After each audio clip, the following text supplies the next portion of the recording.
بسم اللہ الرحمن الرحیم، السلام علیکم ورحمۃ اللہ وبرکاتہ۔ آج کی تازہ ترین بڑی خبروں سے اس ویلاگ کا آغاز کریں گے۔ ایران نے اسرائیل کی موساد ایجنسی کا بہت بڑا منصوبہ ناکام بنا دیا ہے۔ ایران کے میڈیا پر ایران کی فوج کا بیان نشر ہوا ہے کہ تقریباً 21 ایسے لوگ پکڑے گئے ہیں جو اسرائیل کی موساد ایجنسی کے لیے کام کر رہے تھے، اور وہ ایران کی اہم ترین فوجی سائٹس کا معلومات لے کر ان کے بارے میں نقشے جمع کر کے، لوکیشن جمع کر کے وہ معلومات اسرائیل کو بھیج رہے تھے۔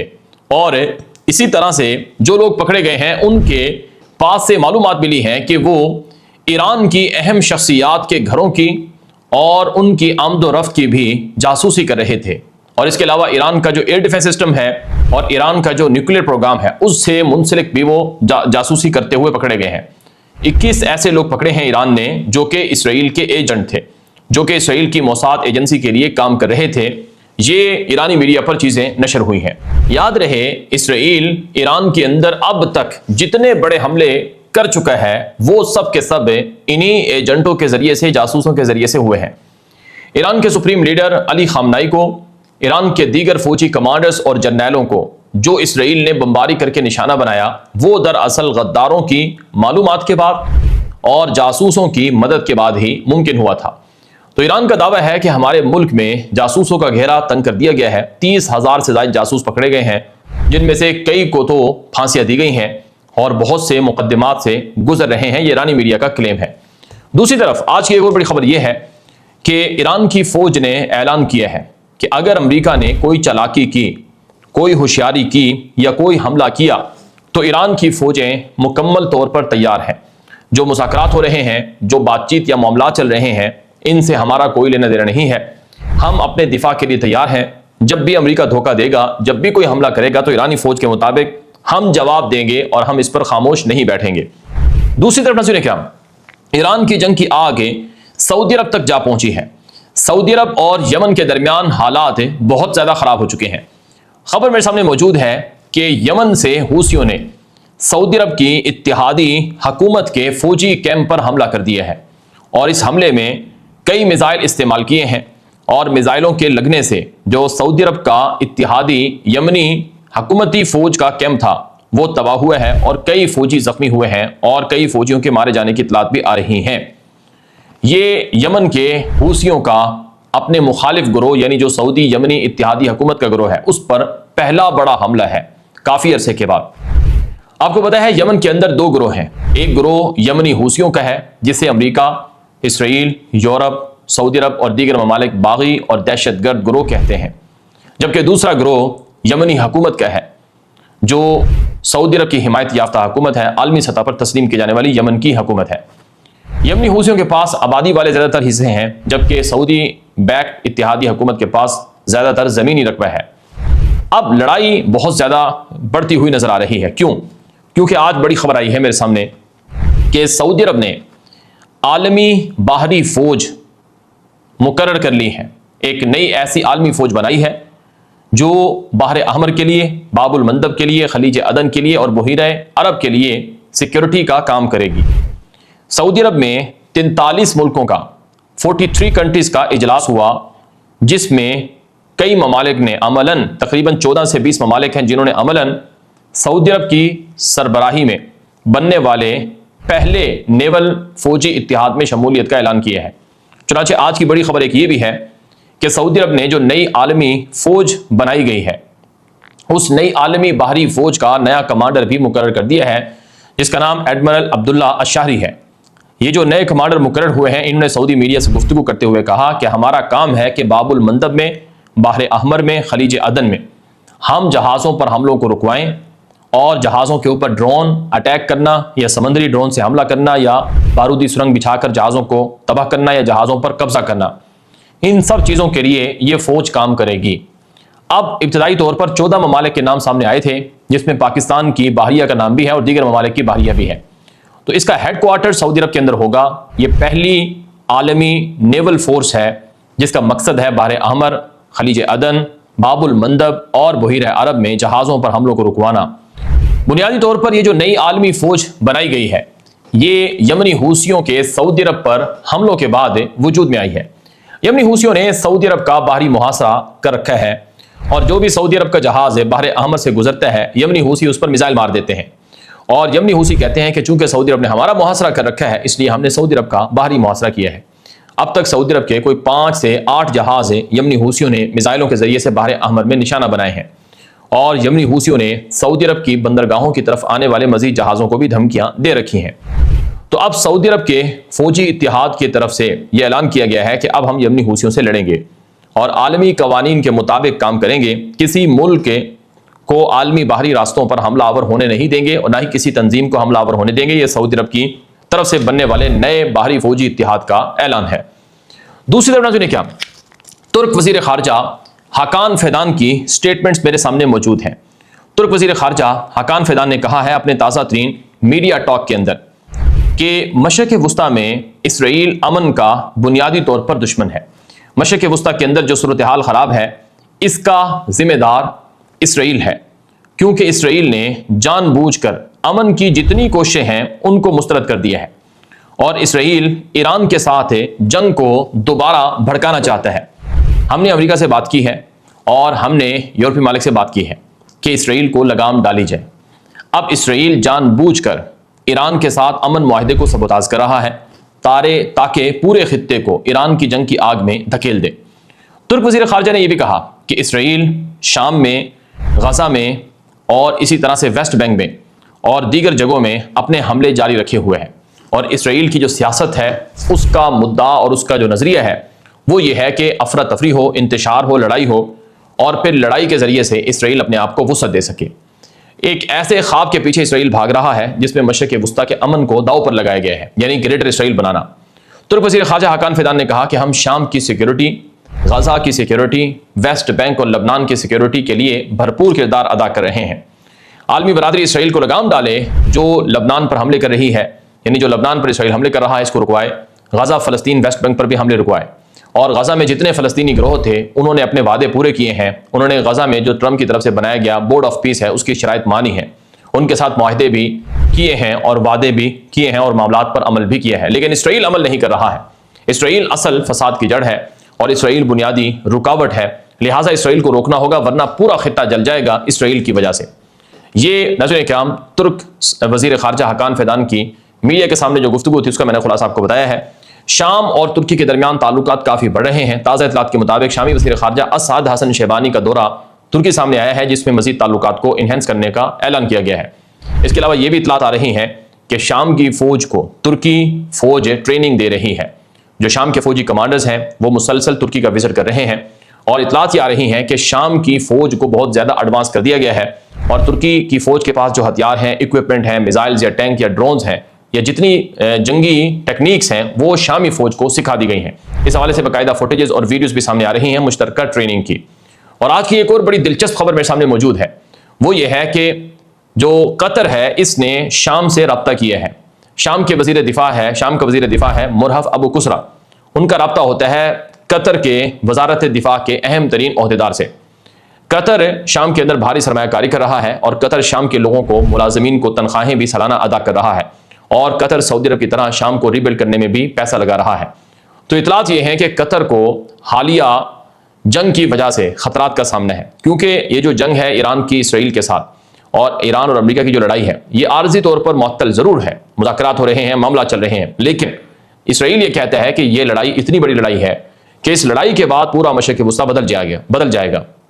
تو قطر کو اپنی سلامتی کی فکر لاحق ہے، تو قطر نے پاکستان سے بھی دفاعی معاہدہ کیا ہے، اور اب قطر جو ہے وہ شام سے دفاعی مدد لے رہا ہے، کیونکہ شام کے پاس بہترین فوج ہے، اور شام نے جو بشار الاسد کی حکومت تھی اس کو گرا کر اقتدار پر قبضہ بھی کیا ہے جو شام کی موجودہ حکومت ہے۔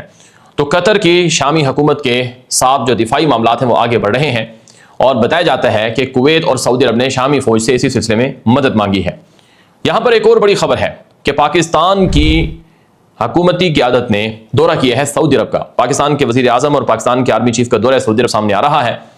چونکہ پاکستان سعودی عرب کا مین پارٹنر ہے دفاعی تعلقات میں، تو یہ دورہ بڑے خاص وقت میں ہوا ہے اور اس کا مقصد بھی بڑا خاص ہے۔ جو رپورٹ ابھی میرے سامنے ہے، جو ابتدائی طور پر معلومات مجھے ہم تک پہنچی ہیں، جو اطلاعات ہیں، ان کے مطابق پاکستان نے سعودی عرب میں فوجیں لگا رکھی ہیں اور پاکستان سعودی عرب کے دفاع کے لیے بھرپور کردار ادا کر رہا ہے۔ سعودی عرب نے پاکستان سے مزید جو جدید ہتھیار ہیں، جدید جو فوجی ساز و سامان ہے، وہ خریدنا شروع کر رکھا ہے، اور سعودی عرب نے اسرائیل کے حالیہ جنگ میں پاکستان کے کردار کو سراہا ہے۔ اب ایران کی جو جنگ ہے، اس کو رکوانے کے لیے پاکستان کا کردار بڑا واضح ہے۔ پاکستان، قطر، ترکی، سعودی عرب، مصر، یہ 5 ملک ہیں، 4 ملک ہیں جو کردار ادا کر رہے ہیں۔ پاکستان، قطر، ترکی، سعودی عرب، مصر، یہ 5 ملک ہیں جن کا بڑا کردار ہے کہ ایران کی جنگ رکے۔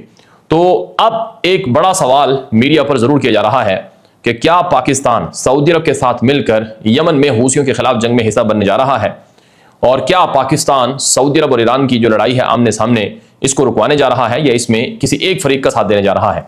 یاد رہے، پاکستان حالیہ مشرق وسطیٰ کی صورتحال میں وہ ایک طرح سے نیوٹرل ہے۔ نیوٹرل سے مراد یہ ہے کہ پاکستان کا کردار ڈپلومیٹکلی بڑا واضح ہے، ایران کے ساتھ بھی اور سعودی عرب کے ساتھ بھی۔ البتہ پاکستان کسی ایک طرف سائڈ لے کر دوسرے سے لڑائی نہیں کرے گا، کیونکہ پاکستان کے لیے ایران بھی پڑوسی ملک ہے اور پاکستان کے سعودی عرب سے بڑے تاریخی تعلقات ہیں، اور یہی وجہ ہے کہ سعودی عرب کو پاکستان نے سمجھایا ہے اور ایران کو بھی سمجھایا ہے کہ جو ٹینشن ہے وہ باہمی بڑھانے کی بجائے کم کی جائے، یعنی ایسکیلیشن کی بجائے ڈی ایسکیلیشن ہونا چاہیے۔ بہرحال مستقبل کے حوالے سے اسرائیل کا ایجنڈا بڑا واضح ہے، اور جو مشرق وسطیٰ میں اتحادی ممالک ہیں جیسے کہ پاکستان، ترکی، سعودی عرب، قطر، ان کے درمیان ڈپلومیٹکلی بھی تعلقات بڑھ چکے ہیں اور ان کے درمیان ڈیفنس سے کوپریشن بھی بڑھ چکا ہے۔ حیران کن طور پر یوکرین کے بارڈر سے تقریباً 700 کلومیٹر دور یہ آئل ریفائنری واقع تھی، جہاں پر یوکرین کے ڈرون کامیابی سے پہنچے اور انہوں نے اس روس کی آئل ریفائنری کو پہلی مرتبہ نہیں، تقریباً 7ویں مرتبہ اس سال میں ہٹ کیا ہے۔ آپ تصور کریں کہ 7ویں مرتبہ یوکرین کا جو ڈرون ہے وہ روسی آئل ریفائنری پر جا کر لگا ہے۔ روس کی ایک اور دوسری آئل ریفائنری تھی جو 1300 کلومیٹر دور واقع تھی، اس کو بھی آج ٹارگٹ کیا گیا ہے۔ کل 2 آئل ریفائنریز کو یوکرین کے بقول نشانہ بنایا گیا ہے۔ رشیا میں 40% سے زائد جو تیل کی پروسیسنگ تھی آئل ریفائنریز کے ذریعے سے وہ معطل ہے، اور آدھا تیل روس کا ختم ہو چکا ہے۔ دوسری طرف امریکہ یہ سب حملے کروا رہا ہے۔ آج امریکی میڈیا politico.com پر یہ رپورٹ نشر ہوتی ہے کہ یوکرین کو امریکہ نے انٹیلیجنس معلومات دوبارہ شیئر کرنا شروع کر دی ہیں۔ کیا مطلب؟ کہ امریکی صدر ٹرمپ کی آمد کے بعد یوکرین کے ساتھ امریکہ کے تعلقات گڑبڑ ہو گئے تھے، اور یوکرین کے لیے امریکہ نے اپنی انٹیلیجنس معلومات دینا بند کر دی تھی، لیکن اب یوکرین کو مکمل امریکی انٹیلیجنس معلومات مل رہی ہیں، جس کی روشنی میں روس پر حملے بڑھ چکے ہیں۔ یہ جو پچھلے 2 مہینوں میں یوکرین کے روس پر حملے ہوئے ہیں، ان میں امریکہ کا ہاتھ ہے۔ امریکہ یوکرین کی مدد کر رہا ہے تاکہ روس کے اندر حملوں کو بڑھایا جائے اور روس کو مزید نقصان پہنچایا جائے۔ آپ کو پتہ ہے روس نے ایران کی مدد کی ہے۔ روس اگر ایران کو مدد نہ دیتا تو امریکی اڈوں پر اتنی شدید بمباری ایران نہ کر سکتا۔ خود امریکی صدر ٹرمپ، امریکی وزیر جنگ پیٹ ہیگسٹ اور امریکی وزیر خارجہ تسلیم کر چکے ہیں کہ روس نے ایران کو معلومات دیں، مدد دیں، انٹیلیجنس تعاون کیا، سیٹلائٹ ہیلپ کی، جس کی وجہ سے ایران نے امریکی اڈوں کو نشانہ بنایا۔ تو اب امریکہ بھی روس سے ویسا ہی انتقام لے رہا ہے اور یوکرین کو انٹیلیجنس معلومات دے رہا ہے اور درست نشانوں کے لیے مدد فراہم کر رہا ہے، جس کی وجہ سے یہ حملے روس کے اوپر تیز ہو چکے ہیں۔ گویا کہ اب یہ لڑائی امریکہ اور روس کی آمنے سامنے گویا لڑائی بن چکی ہے۔ ایک اور بڑی خبر آپ کو بتائیں گے کہ روس کے ٹاپ فوجی جنرل ایگور یروسالیموف کو ماسکو میں دفنا دیا گیا ہے۔ اطلاعات کے مطابق ماسکو میں 2-3 دن پہلے ایک پر اسرار دھماکہ ہوا تھا ایک ہوٹل میں، جہاں روس کا ٹاپ فوجی جنرل مارا گیا تھا، اور روس نے ابھی تک یہ تصدیق نہیں کی کہ اس حملے کے پیچھے یوکرین ہے یا یورپ یا نیٹو ہے، لیکن بہرحال روس کے ٹاپ ملٹری کمانڈرز کا، جنرلز کا اور اہم عہدیداروں کا ماسکو جیسے کیپٹل دارالحکومت میں ٹارگٹ ہونا یہ روس کی سیکیورٹی کے لیے بہت بڑا سوالیہ نشان بن چکا ہے۔ ایک اور خبر یہ ہے کہ روسی صدر ولادیمیر پوتن بفر چکے ہیں اور انہوں نے ایک نئی ڈرون فورسز بنانے کا اعلان کر دیا ہے۔ روسی صدر ولادیمیر پوتن کی جو ٹاپ ملٹری کمانڈرز ہیں ان سے ملاقات ہوئی ہے، اور اس ملاقات کے بعد انہوں نے ایک علیحدہ سے روسی فوج میں ڈرون فوج بنانے کا اعلان کیا ہے، اور یہ ڈرون فوج علیحدہ سے کام کرے گی اور اس کا نیا چیف ہوگا، نیا کمانڈر ہوگا۔ جیسے فضائیہ کا چیف ہوتا ہے، جیسے گراؤنڈ فورسز کا چیف ہوتا ہے، جیسے نیوی کا چیف ہوتا ہے، ایسے ہی رشیا کے اندر اب ڈرون فورسز کا نیا کمانڈر اور چیف مقرر کر دیا گیا ہے۔ چونکہ روس مستقبل کی جو جنگیں ہیں ان کو دیکھ رہا ہے آنکھوں سے، اور جو پچھلے 5 سالوں کی رشیا یوکرین کی لڑائی ہے اس میں سب سے زیادہ ایفیکٹو جو رول تھا وہ ڈرون کا تھا۔ اس وجہ سے ڈرون کو اب رشیا نے اڈاپٹ کر لیا ہے اور اس کے لیے باقاعدہ علیحدہ سے فوج بنائی گئی ہے اور علیحدہ سے ڈرون کمانڈر بھی مقرر کر دیا گیا ہے۔ تازہ اطلاعات کے مطابق روس میں ایک ڈرون بنانے والی کمپنی تھی، اس کے ڈائریکٹر کو بھی بم دھماکے کے اندر زخمی کر دیا گیا ہے۔ جی ہاں، روس کے ایک ڈرون بنانے والی کمپنی کا ڈائریکٹر تھا، وہ بھی مبینہ یوکرین کے ڈرون حملے کے اندر زخمی ہوئے ہیں، یہ بھی رشین میڈیا رپورٹ کر رہا ہے۔ اس کے علاوہ یوکرین نے گزشتہ رات روس پر 600 سے زائد بمبار کیمیکاز ڈرون داغے ہیں۔ جو رشیا کی سرکاری نیوز ایجنسی تاس ہے اس کے مطابق یوکرین نے جو 600 سے زائد ڈرون داغے ان کو زیادہ تر کو گرا دیا گیا ہے، البتہ کچھ ڈرون کے ٹکڑے گرنے سے کئی لوگ زخمی ہوئے ہیں۔ اس کے علاوہ رشین ٹاس نیوز ایجنسی نے بتایا کہ بیلگورود جو کہ رشیا کا ایک اہم علاقہ ہے، وہاں پر یوکرین کے حملے ہوتے ہیں جس میں 105 حملے ریکارڈ ہوئے ہیں، 17 شہری زخمی ہوئے ہیں۔ دوسری طرف روس یوکرین کے اوپر خطرناک میزائلوں کے حملے کر رہا ہے۔ گزشتہ رات روس نے یوکرین پر تقریباً 48 بیلسٹک میزائل مارے۔ یوکرین کے پاس نہ تو انٹرسیپٹر میزائل ہے، نہ ہی کوئی اور طریقہ ہے کہ ان میزائلوں کو روک سکے۔ چنانچہ یوکرین کے اوپر داغے جانے والے 48 میزائلوں نے شدید تباہی مچائی ہے۔ یوکرین کے دارالحکومت کیو میں 80 سے 100 کے درمیان لوگ زخمی ہوئے ہیں، 20 سے زیادہ لوگوں کے مارے جانے کی اطلاعات ہیں۔ تازہ اطلاعات کے مطابق رشیا نے جو میزائل استعمال کیے وہ کلسٹر میونیشن والے میزائل تھے، یعنی ایک بڑا میزائل اس میں چھوٹے چھوٹے 8 سے 30 میزائل نکلتے ہیں، اور کافی نقصانات یوکرین کے دارالحکومت کیو میں ہوئے ہیں۔ غرض روس اور یوکرین کی جو جنگ ہے بدستور جاری ہے، اور اس جنگ کا یہ 5واں سال ہے، اور لڑائی اب اس حد تک جا پہنچی ہے کہ ایٹم بم کسی بھی وقت چل سکتے ہیں۔ کیوں؟ کیونکہ اب یورپ، نیٹو، امریکہ یہ سب یوکرین کی مدد کر رہے ہیں۔ آج کی بڑی خبر یہ بھی ہے کہ یو کے کا جو ڈیفنس منسٹر ہے یہ یوکرین پہنچا ہے، اور برطانوی ڈیفنس منسٹر نے یوکرینی حکومت کو بھرپور تعاون اور مدد کا یقین دلایا ہے، اور برطانیہ کی طرف سے جو روس کے اوپر مزید پابندیاں ہیں وہ بھی عائد کر دی گئی ہیں۔ جرمنی، برطانیہ، فرانس، امریکہ یہ سب ممالک یوکرین کی مدد کر رہے ہیں۔ البتہ یوکرینی صدر زیلنسکی نے مطالبہ کیا ہے کہ ہمارے پاس ایئر ڈیفنس سسٹم نہیں ہے، ہمیں زیادہ سے زیادہ ایئر ڈیفنس سسٹم یعنی انٹرسیپٹر میزائل فراہم کیے جائیں۔ امریکی صدر ٹرمپ نے یوکرین کے اندر پیٹریوٹ ایئر ڈیفنس سسٹم کی تیاری کے لیے دوبارہ غور شروع کر دیا ہے، اور Patriot air defence system Ukraine میں فیکٹریاں لگا کر بنائے جائیں گے تاکہ رشیا کے خلاف لڑائی میں مدد ملے یوکرین کو۔ اس سلسلے میں معاملات آگے بڑھ رہے ہیں، یہ امریکی اور یوکرینی میڈیا دعویٰ کر رہا ہے۔ دوسری طرف نہ کیا جو شمالی کوریا اور چین ہے اس کے آس پاس امریکہ کا اسلحہ اور امریکہ کی جو فوج ہے وہ پھیلنا شروع ہو چکی ہے۔ تازہ خبروں کے مطابق جاپان اپنی فوج کو ایڈوانس کر رہا ہے، اور جاپان نے امریکہ سے جدید میزائل، ہتھیار اور اسلحہ خریدنا شروع کر دیے ہیں۔ باقاعدہ جاپان کے اندر جدید لائیو اسلحے کی استعمال کی ریہرسل بھی دیکھی گئی ہے۔ شمالی کوریا کی طرف سے آج جاپان کو دھمکی دی گئی ہے کہ جاپان تم امریکہ سے اسلحہ لے کر اپنی فوج کو مزید طاقتور بنا کر تم شمالی کوریا پر دوبارہ قبضہ کرنا چاہتے ہو۔ یاد رہے 1910 میں شمالی کوریا پر اور جنوبی کوریا پر جاپان کا قبضہ تھا، جنگ عظیم دوم تک 1945 تک۔ چونکہ جاپان اس زمانے میں بہت بڑی فوجی طاقت ہوتا تھا، لیکن پھر 6 اگست 1945 کو امریکہ نے ہیروشیما پر ایٹم بم گرائے، اور پھر 2 سے 3 دن کے بعد 9 اگست کو ناگاساکی پر امریکہ نے ایٹم بم مارے۔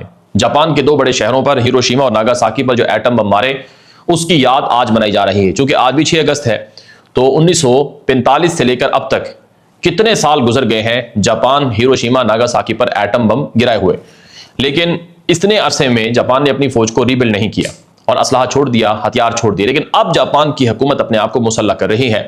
جاپان کہتا ہے کہ ہمیں شمالی کوریا اور چین سے خطرہ ہے۔ اب چین اور شمالی کوریا جاپان کے اوپر غصے ہو چکے ہیں۔ آپ کو پتا ہے جاپان نے چین کے اوپر بھی قبضہ کر رکھا تھا، اور چین کے ساتھ بھی جاپان کی جنگ تھی۔ یہ جو لڑائی چل رہی ہے تائیوان پر، یہ تائیوان دراصل جاپان ہی کا حصہ تھا، یعنی جاپان کا اس پر قبضہ تھا، اور لاکھوں چینی جاپان کے ساتھ جنگ میں مارے گئے تھے جنگ عظیم دوم کے دوران۔ اور اس زمانے میں امریکہ نے چین کی مدد کی تھی، لیکن آج امریکہ چین کے خلاف جاپان کی مدد کر رہا ہے۔ چنانچہ حالات اس طرف جا رہے ہیں کہ شمالی کوریا نے آج باقاعدہ بیلسٹک میزائل مارے ہیں، اور شمالی کوریا نئے دھماکے کر رہا ہے اور جاپان کو دھمکیاں لگا رہا ہے۔ چین نے بھی امریکہ کو خبردار کیا ہے کہ تم جاپان کو اسلحہ دے رہے ہو، اس کی فوج کو مسلح کر رہے ہو، اور جاپان کو چین اور شمالی کوریا سے لڑنے کے لیے تیار کر رہے ہو۔ جیسے امریکہ نے نیٹو اور یورپ نے یوکرین کو رشیا سے لڑنے کے لیے تیار کیا اور یوکرین کی رشیا سے لڑائی کروائی، ایسے ہی جاپان کی چائنا اور شمالی کوریا سے لڑائی یا تائیوان کی چائنا سے لڑائی کے لیے راستے ہموار کیے جا رہے ہیں۔ اسی وجہ سے جدید ہتھیار اور جدید میزائل وغیرہ بھی بھیجے جا رہے ہیں۔ لیکن خبر میرے سامنے موجود ہے، روس کے نیشنل سیکیورٹی کے نائب ہیں اور سابق صدر بھی ہیں روس کے، دمیتری میدودیف۔ انہوں نے آج اپنے اکاؤنٹ سے ایک پوسٹ کی ہے جس میں لکھا کہ آج جاپان ہیروشیما پر امریکہ کی طرف سے گرائے گئے ایٹم بموں کی یاد منا رہا ہے، جس میں لاکھوں لوگ مارے گئے تھے۔ لیکن جاپان کے وزیر اعظم کو یہ جرت نہیں ہو رہی کہ وہ امریکہ کا نام لے کہ امریکہ نے ہمارے ملک پر ایٹم بم مارے تھے۔ جاپان تو حقیقتاً امریکہ کے تابع ہو چکا ہے، اور جاپان امریکہ کے کہنے پر اب اپنے آپ کو مسلح کر کے آس پاس کے ملکوں کو دھمکا رہا ہے، یعنی چائنا، شمالی کوریا اور رشیا، یہ تینوں ملک امریکہ کے جاپان کو اسلحہ دینے اور اس کی ملٹری کو ایڈوانس بنانے کے خلاف ہیں۔ بہرحال اس وقت دیکھا جائے تو دنیا عملاً تیسری عالمی جنگ میں مبتلا ہے۔ ماہرین خبردار کر رہے ہیں، تجزیہ کار بار بار کہہ رہے ہیں کہ یہ جنگ ایٹمی جنگ میں بدل سکتی ہے اگر امریکہ نے تائیوان کو، جاپان کو اسلحہ دینا بند نہ کیا، یا امریکہ اور یورپ کی طرف سے یوکرین کو اسلحہ دے کر روس سے لڑانے کا معاملہ بند نہ ہوا تو ایٹمی جنگ اور عالمی جنگ مزید پھیلے گی۔ آپ کیا سمجھتے ہیں؟ اپنی رائے کامنٹ کر دیں، واٹس ایپ کر دیں۔ اب تک کے لیے اتنا ہی، اجازت دیجیے۔ السلام علیکم ورحمۃ اللہ وبرکاتہ۔